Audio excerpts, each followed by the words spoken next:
आज तमाम पाकिस्तानी अखबारात के अंदर टेलीविजन चैनल के ऊपर एक बड़ी खबर जिसका तज़किरा रहा वो है इंडिया के अंदर जो इंतखाबात हुए हैं नताइज आए।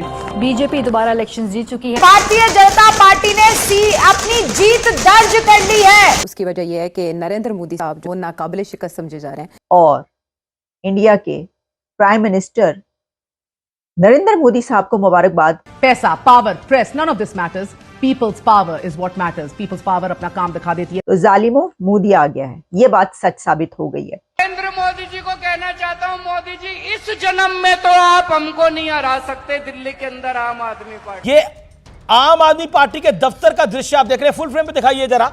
आम आदमी पार्टी के दफ्तर का दृश्य है, लॉक लग रहा है, वहां पर ताला लग रहा है। तो लोग जानते हैं कि अगर आप अवाम से खेलेंगे तो फिर अवाम जो है वो आपसे खेल जाएगी। इस समय तो बीजेपी सेलिब्रेट कर रही है क्योंकि हाफवे मार्क को क्रॉस कर चुके हैं और पार्टी ऑफिस में सेलिब्रेशन शुरू हो चुका है। जितनी मेहनत की थी फलदायी से तो हो रही है।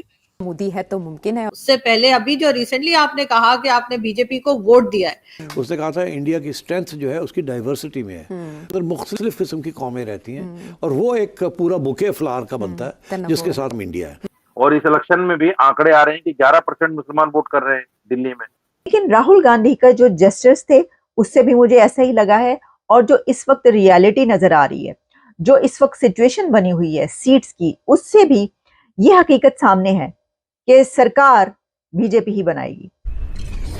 हेलो फ्रेंड्स, जय हिंद। हिंदुस्तान स्पेशल में आपका स्वागत है दोस्तों। जैसा कि दोस्तों आपने क्लिप में देखा, पाकिस्तानी मीडिया दिल्ली में भाजपा की जीत को देख काफी परेशान दिखाई दे रहा है। दरअसल प्राइम मिनिस्टर मोदी के विकास के आगे सभी पार्टियां बौना दिखाई दे रही हैं और यही हाल हमें दिल्ली में देखने को मिला। प्राइम मिनिस्टर मोदी फिर दिल्ली में जीत गए और उनके विरोधियों को करारी हार का सामना करना पड़ा है। अब सवाल यह है कि दिल्ली में मुख्यमंत्री कौन होगा। बीजेपी को साफ साफ बहुमत मिला है, ऐसे में मुख्यमंत्री पद के लिए नामों की चर्चा हो रही है। लेकिन मोदी हमेशा ही मुख्यमंत्री चुनने में चौंकाने वाले फैसले लेते हैं। हरियाणा, राजस्थान और मध्य प्रदेश में भी बीजेपी ने सबको सरप्राइज दिया था, इसलिए दिल्ली में भी किसी अनअपेक्षित चेहरे को मुख्यमंत्री बनाया जा सकता है। अब पाकिस्तानी मीडिया ये चर्चा करा के देखो, प्राइम मिनिस्टर मोदी की पॉपुलैरिटी दिन ब दिन बढ़ती चली जा रही है। दूसरी तरफ पाकिस्तान चाइना में जाके भीख मांग रहा है।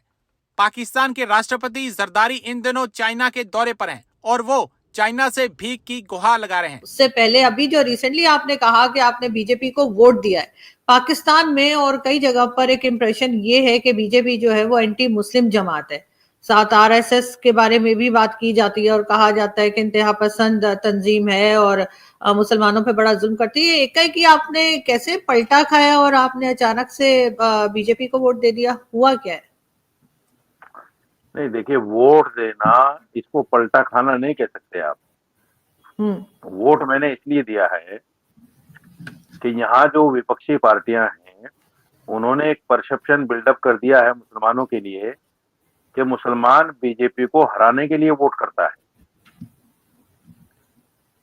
और एक और परसेप्शन ये है मुसलमानों के लिए कि मुसलमान कांग्रेस, आम आदमी पार्टी और समाजवादी को छोड़कर कहीं नहीं जा सकता। तो मुझे ये दोनों परसेप्शन खत्म करने थे। मुझे अपने समाज को एक संदेश देना था कि जिन लोगों की ये गलत फहमी है कि मुसलमान कांग्रेस को छोड़कर कहीं नहीं जा सकता या समाजवादी को छोड़कर कहीं नहीं जा सकता या आम आदमी पार्टी को छोड़कर कहीं नहीं जा सकता, उस संदेश से, उस परसेप्शन से हमें बाहर निकलना है। ये मेरा संवैधानिक अधिकार है, मैं किसी भी पार्टी को वोट कर सकता हूं और बीजेपी मुसलमान के लिए अछूत नहीं है कि बीजेपी को मुसलमान वोट कर ही नहीं सकता। आप देखिएगा पिछले इलेक्शन में भी 8 से 9% मुसलमानों ने वोट किया है बीजेपी को और इस इलेक्शन में भी आंकड़े आ रहे हैं कि 11% मुसलमान वोट कर रहे हैं दिल्ली में। तो सवाल ये है कि हम मुसलमान के लिए सारी पार्टियां बराबर हैं, क्योंकि कांग्रेस का जो अध्यक्ष है वो भी हिंदू है, समाजवादी का जो अध्यक्ष है वो भी हिंदू है, आम आदमी पार्टी का जो अध्यक्ष है वो भी हिंदू है, बीजेपी पार्टी का अध्यक्ष भी हिंदू है। तो हमारे लिए तो सब बराबर है। हमारे लिए संविधान से ज्यादा ना कांग्रेस हमें दे सकती और ना हमारे जो संवैधानिक अधिकार हैं वो भाजपा हमसे छीन सकती।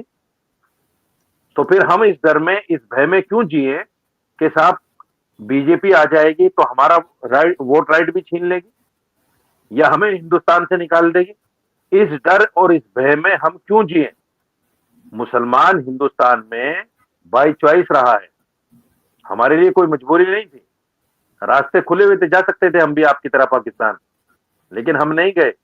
हम इसलिए नहीं गए क्योंकि हम अपने वतन की मिट्टी से ज्यादा प्यार करते हैं। मैंने इनको एक नया नाम दिया है, ऑलवेज एलिगेशंस प्रोपेगेंडा पार्टी। तो ये जो काम है इनका, ऑलवेज एलिगेशंस प्रोपेगेंडा, आप जो सुन रहे हैं, आपको ये नाम कैसा लगा पहले तो वो बता देना, और आपका भी अगर कोई वर्जन है आपियों के लिए तो वो प्लीज बताना, क्योंकि इनकी बजाकर जो खुशी मिलती है वो मैं बता नहीं सकता हूं। अब इसने कई उल्टे सीधे ट्वीट्स भी करे। आपने देखा कि अरविंद केजरीवाल ने कोई ट्वीट किया ये वाला कि भाई झाड़ू वाले सनातनियों को झाड़ू मारने वाले हैं। सनातनियों ने भी पंगा ले लिया, उन्होंने ये वाला ट्वीट कर दिया कि बेटा तुम जो कह रहे थे तुम्हारे झाड़ू में और तुम्हारे पिछवाड़े में हमने आग लगा दी है, हमारे से पंगा मत लेना। एक्चुअली स्वस्तिक इलेक्शन, एक समय इलेक्शन कमीशन का भी सिंबल था, तो ये इलेक्शन कमीशन को भगा रहा था। खैर इस समय तो बीजेपी सेलिब्रेट कर रही है क्योंकि हाफ वे मार्क को क्रॉस कर चुके हैं और पार्टी ऑफिस में सेलिब्रेशन शुरू हो चुका है। जितनी मेहनत की थी फलदायी सिद्ध हो रही है और 42 इस समय बढ़त दिखा रहे हैं। 28 फिर भी दिल्ली ने आम आदमी पार्टी को दे रखी है, तो इसका क्या कर सकते हैं। तो खुशी की बात यह है कि कांग्रेस 0। यस सर, नहीं ऐसी बात नहीं है। कांग्रेस के ऑफिस में भी पूरे भंगड़े डाले जा रहे हैं। जलेबी बाई वहां पर नाचती हुई दिखाई देती है, उनको लग रहा है कि एक सीट के ऊपर तो वो आगे चल रहे हैं। इतनी ही बहुत बड़ी खुशी है कि आगे हैं, लेकिन अभी अभी न्यूज आई है कि वो वहां पे भी ये पीछे हो गए हैं। लेकिन मुझे सबसे बड़ी हैरानी हुई देखकर कि बीजेपी चांदनी चौक में 3rd पोजीशन के ऊपर है। आपको मालूम है चांदनी चौक में कौन सी मेजॉरिटी पॉपुलेशन है? वहां पर आम आदमी पार्टी और कांग्रेस के बीच में लड़ाई है। बीजेपी को 0 सीटें, 0 वोट हैं एक तरह से। ये कम्युनिटी जितना मर्जी कुछ भी बीजेपी कर ले, तो मोदी जी बोलते हैं सबका साथ सबका विकास। अभी भी भूत उतरेगा क्या? इसके बाद भी वो चढ़ा रहेगा? अभी देखिए, बीच में आपने सुना होगा गिरिराज किशोर जी वगैरह सब लोग बोल रहे थे, गिरिराज सिंह जी सॉरी, वो लोग सब लोग बोल रहे थे जिसका साथ उसका विकास। तो थोड़ा सा बोल करके बीजेपी ने बता दिया है कि वो किस तरफ शिफ्ट हो चुके हैं। ठीक है, और अभी आपका वक्फ बिल आने वाला है। दिल्ली में वक्फ की बहुत सारी प्रॉपर्टी आने वाली है, तो आप क्या सोचते हैं कि ये आपको वोट देंगे? अगर आप वक्फ को और प्रॉपर्टी दे देते तो भी नहीं करते, अभी तो छीनने वाले हैं। और सिर्फ दिल्ली में नहीं, पूरी दुनिया, पूरे भारत में जो है छीनने वाले हैं। तो इसके लिए ये मैं मान के बैठी थी कि दिल्ली से बीजेपी को वोट नहीं आएगा। हाँ, जो देखने वाली चीज है, अमानतुल्लाह खान जैसे लोग वो जीत रहे हैं।